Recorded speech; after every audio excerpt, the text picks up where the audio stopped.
Assalamualaikum dan selamat sejahtera. Hari ini kita akan pergi kepada muka surat 118, hubungan antara nilai pH dan juga kepekatan bagi asid dan juga alkali. Sebelum ni, cikgu dah perjelaskan kepada kamu bahawa nilai pH adalah antara 0 hingga 14. 0 hingga 14 di mana 0 sehingga 7 itu, daripada 0 sehingga sebelum 7, iaitu bawah daripada 7 ini adalah asid. Manakala atas daripada 7 dia adalah alkali. So now kita akan tengok bagaimana kepekatan yang ada pada asid dan alkali boleh mempengaruhi nilai pH. Poin yang pertama, nilai pH bergantung bagi asid ataupun alkali, dia bergantung kepada kepekatan ion hidrogen ini untuk asid dan juga kepekatan ion hidroksida untuk alkali. Semakin tinggi kepekatan ion hidrogen, semakin tinggi kepekatan ion hidrogen dalam asid, maka nilai pH-nya akan jadi rendah. So, diberi contoh, cikgu ada HCl, hydrochloric acid, di mana HCl yang pertama kita ada kepekatan hidrogen, contohlah kita ada 2 mol per dm padu. Okey, manakala kepekatan hidrogen yang kedua adalah 0.1 mol per dm padu. So kalau ikutkan antara HClA dengan HCl larutan B, yang mana mempunyai kepekatan ion hidrogen yang tinggi? Kalau ikutkan adalah A kerana dia 2 mol per dm padu. So automatik nilai pH dia akan jadi rendah. Okay, mungkinlah nilai pH dia 1. Tapi untuk HCl 0.1 mol per dm padu, iaitu larutan B, kepekatan ion hidrogen dia rendah. Maka nilai pH dia mungkin tinggi. So kalaulah yang 2 mol per dm padu ni 1, kemungkinan kalau 0.1 mungkin dalam 5. pH dia adalah 5. Nampakkan dekat sini, bila makin tinggi kepekatan ion hidrogen dalam asid, nilai pH dia rendah. Sebaliknya, jika kepekatan ion hidrogen itu rendah, maka nilai pH adalah tinggi. Untuk untuk asid selesai. Now kita pergi kepada ion hidroksida. Semakin tinggi kepekatan ion hidroksida dalam alkali, semakin tinggi nilai pH. Diberi contoh, cikgu ada NaO. Sama ya, NaO adalah salah satu contoh alkali. So, NaO pertama 2 mol per dm padu. NaO kedua iaitu NaOH B, kepekatannya adalah 0.2 mol per dm padu.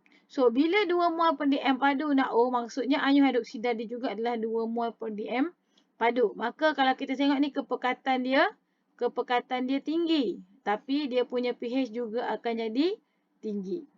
Kalau ion hidroksida dia 0.2 mol, maka kepekatan ion hidroksida dia rendah kan? Maka pH dia juga adalah rendah. So, kalau untuk 2 mol mungkin pH dia adalah 14. Kalau 0.2 mungkin pH dia adalah 8. Ini kita fokus kepada alkali yang melihat kepada kepekatan ion hidroksida. Okey, seterusnya, apakah faktor yang boleh mempengaruhi kepekatan ion hidrogen dan juga ion hidroksida dalam asid dan juga alkali? Ingat, kalau asid dia fokus kepada ion hidrogen. Kalau alkali dia fokus kepada ion hidroksida. So, nilai pH bagi suatu asid dan juga suatu alkali, dia bergantung kepada kekuatan asid dan kekuatan alkali. So, kita dah belajar sebelum ni. Asid dengan alkali ni dia ada dua. Kekuatan dia ada dua kategori. Satu adalah asid kuat dan satu juga adalah asid lemah. Okey, sekejap ya.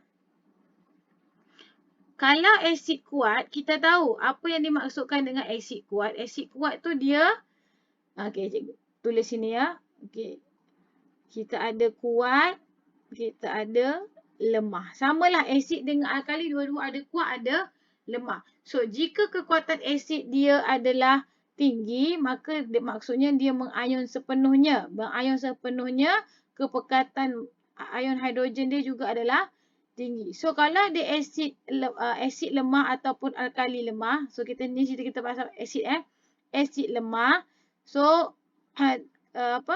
darjah pengayonannya rendah sebab dia mengayon separa, maka kepekatan ion hidrogen dia juga rendah. Kalau hidroksida pun samalah. Kalau dia adalah alkali kuat, maka kepekatan ion hidroksida dia juga tinggi.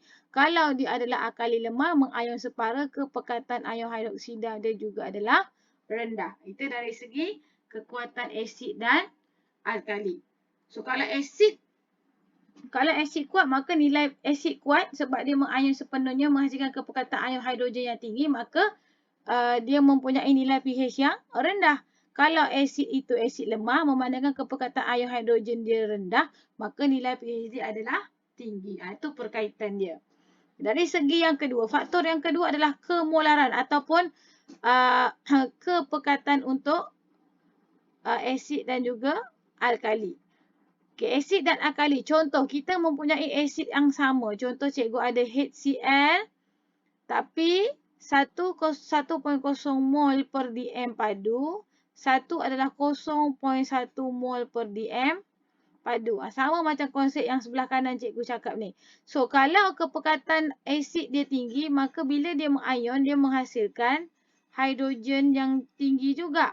Kalau kepekatan asid tu rendah, maka ion hidrogen dia juga adalah rendah. Berbalik pada konsep yang atas, jika kepekatan ion hidrogen tu tinggi, maka nilai pH dia rendah. Mungkin nilai pH dia 1. Kalau 0.1 mol kepekatan hidrogen dia rendah, mungkin nilai pH dia adalah tinggi. Selesai untuk faktor A dan faktor B. Faktor C, kebesan. Dah belajar dulu mula-mula sekali. Kebesan ada 3. Kita ada monoprotik, kita ada diprotik dan kita ada triprotik. Apa maksud monoprotik? Di mana asid itu apabila dia mengayon, dia menghasilkan 1 mol hidrogen ion. Contohnya HCl. Tengok HCl bila mengayon dapat H+ dengan klorida ion. So 1 mol HCl menghasilkan 1 mol hidrogen ion. Kalau diprotik pula, bila dia mengayon, dia menghasilkan 2 mol hidrogen ion. Contoh diprotik adalah H2SO4. So bila kita mengayon, jadi H+ dengan SO4 tu minus. So kalau kita tengok persamaan ion ini tidak seimbang. Sini ada 2 H. So kita kena letak 2 H+. So daripada sini kita nampaklah bahawa apabila 1 mol sulfuric acid menghasilkan 2 mol hidrogen ion, itu yang kita panggil sebagai diprotik. Okay, triprotik adalah phosphoric acid H3PO4. H3PO4 bila mengayon jadi H+ dengan PO4 3 minus. So kita ada 3 hidrogen, so letak 3 hidrogen ion. Kalau kamu tengok sini, phosphoric acid bila mengayon dapat 3 mol hidrogen ion. Itu nama dia triprotik. So kalau kita menganggap bahawa ketiga-tiga ni mempunyai kemolaran, iaitu kepekatan yang sama, maka yang mana mempunyai kuantiti kepekatan hidrogen yang paling tinggi mestilah yang H, yang ada 3 H+. Itu perkaitan antara kebesan asid dengan kepekatan hidrogen. So, bila kita tahu dekat sini, bila kita ada 3 mol hidrogen ion, maka kepekatan hidrogen ion dia tinggi, betul? So, nilai pH dia akan jadi lebih rendah. Okay, nah, kita pergi kepada, ni eksperimen. Okay, kita tengok sini. Dia membuat perbezaan dari segi kemolaran, iaitu kepekatan, concentration untuk HCl 1, 0.1, 0.01, 0.001. Makin lama daripada kiri ke kanan, semakin lama kepekatannya semakin rendah. So, bila kepekatan semakin rendah, nilai kepekatan hidrogen ion dia juga semakin rendah. So, kalau kamu nampak nilai pH dia makin lama makin bertambah. Nah, itu untuk asid. Kalau nitro hidroksida iaitu alkali, 1 mol 0.1, okey, daripada kiri ke kanan sampai 0.0001 mol, nilai pH dia semakin menurun. Sebab kita bagi tahu tadi, apabila kepekatan hidroksida ion itu meningkat, maka nilai pH dia juga akan meningkat. Okey, seterusnya kita sambung. Tengok dekat poin kesimpulan, semakin tinggi kepekatan larutan dan hidroksida, NaOH ini adalah alkali, maka nilai pH dia akan tinggi. Tapi semakin tinggi kepekatan asid hidroklorik, semakin rendah nilai pH. So, asid hidroklorik ni adalah asid, nilai pH dia makin rendah. Okay, cuba kita tengok yang ini. Okay, kita cuba tengok yang ini. Kita tengok gambar yang pertama. Gambar yang eksperimen pertama, kalau ikutkan kedua-duanya adalah asid yang sama tetapi yang membezakannya adalah kemolaran. 1 0.1, 1 0.01. 0.1 pH dia 1, 0.01 pH dia 2. Menunjukkan eksperimen yang B ni, okey, eksperimen yang B ini menggunakan kemolaran yang rendah, maka nilai pH dia akan lebih tinggi. So kita tengok bagaimana dia bandingkan. Asid hidroklorik adalah asid kuat yang mana dia yang mengion lengkap dalam air kepada ion hidrogen. So asid hidroklorik 0.1 mol apabila mengion dia juga menghasilkan berapa? Tengok persamaan. Bila kita hasilkan bila kita menggunakan 0.1 mol per dm padu HCl, maka kepekatan ion hidrogen pun kalau kita tengok balance, so adalah 1.0 mol per dm padu. So jawapannya sini 0.1 mol per dm padu. So asid hidroklorik mengion kepada, tapi kalau kita guna 0.01 macam kat bawah ni 0.01 mol per dm padu HCl, maka H plus dia juga lah 0.01 mol per dm padu. 0.01 mol per dm padu. So kalau kita tengok sini antara HCl 0.1 dengan 0.01, HCl 0.01 pH ni adalah tinggi. Yang ini pH dia akan jadi lebih rendah kerana yang first ini kepekatan HCl dia lebih tinggi berbanding yang kedua di bawah ni. Kepekatan ion hidrogen dalam asid hidroklorik 0.1 lebih tinggi daripada asid hidroklorik 0.01. Maka nilai pH asid hidroklorik 0.1 akan jadi lebih apa? Lebih rendah sebab kepekatan hidrogen dia adalah tinggi. Okay, now faktor yang kedua kita tengok. Ini adalah faktor, tulis sini kemolaran. Okay, eksperimen kedua kalau kamu tengok sini dia menggunakan H2SO4 menggunakan HCl. Kita nampak asid yang berbeza. So kita tahu ini adalah faktor kebesan asid di mana ini adalah diprotik, ini adalah monoprotik. Kedua-dua mempunyai kemolaran yang sama tetapi kita tahu kalau diprotik ni dia menghasilkan 2 mol hidrogen ion. Okay, asid sulfurik adalah asid diprotik. Okay, asid diprotik yang kuat. So apabila asid sulfurik 0.05 mol mengion lengkap dalam air, kita tengok kalau sini dia menghasilkan 0.05 mol, kepekatan hidrogen dia ada 2 sini kan. So dia times 2 akan jadi 0.1 mol per dm padu. So sini 0.1 mol per dm padu. Asid hidroklorik pula adalah asid apa? Asid monoprotik. Kuat. Dia dua-dua kuat tapi satu mono, satu di. Asid hidroklorik 0.05 mol per dm padu mengion lengkap dalam air menghasilkan berapa? Kalau 0.05, so sini 1 nisbah dengan 1, maka sini pun 0.05. 0.05 mol per dm padu. Nampakkan beza walaupun dia mempunyai kemolaran asid yang sama, tapi disebabkan satu mono dan satu di, kepekatan hidrogen dia akan dia akan efek kepekatan hidrogen.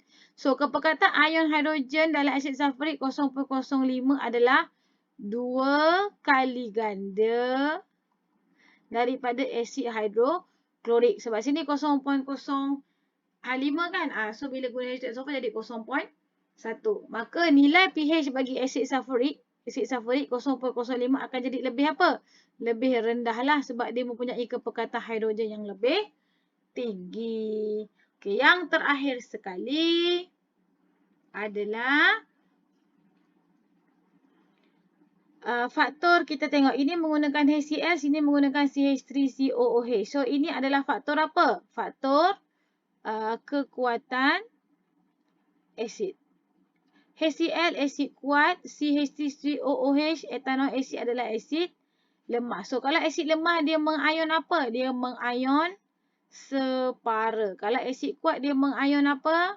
Mengayon lengkap. Hasilkan hidrogen ion yang tinggi. Yang ini mengayon separa menghasilkan kepekatan hidrogen yang rendah. So kita boleh tengok daripada nilai pH. Bila dia mengayon separa, kepekatan hidrogen rendah, nilai pH dia tinggi. Yang ini mengayon lengkap, kepekatan hidrogen dia adalah tinggi, maka nilai pH dia akan jadi rendah. Okey, huraian. Asid hidroklorik adalah asid kuat yang mengayon lengkap dalam air hasilkan kepekatan ion hidrogen yang tinggi. So tengok, kalau HCl 0.1, semua 0.1 ni akan jadi 0.1 mol per dm padu. So asid hidroklorik 0.1 mol, ion lengkap hasilkan 0.1 mol per dm padu. Tapi asid etanoik, dah cakap tadi asid etanoik adalah asid lemah. Mengayon separa dalam air hasilkan kepekatan ion hidrogen yang lebih rendah. So kalau kita menggunakan 0.1 mol per dm padu asid etanoik, hidrogen ion yang terhasil akan kurang dari 0.1 mol per dm padu. Sebab apa? Semasa mengayon ini kebanyakannya masih lagi dalam keadaan molekul. Dia tidak menjadi tak banyak yang jadi hidrogen ion dan etanoik ion. Maka kepekatan ion hidrogen dalam asid hidroklorik 0.1 lebih tinggi dari asid etanoik 0.1 mol. Maka memandangkan 0.1 asid hidroklorik ni tinggi, nilai kepekatan hidrogen dia pun tinggi, maka nilai pH dia akan jadi lebih rendah. Okey, terima kasih.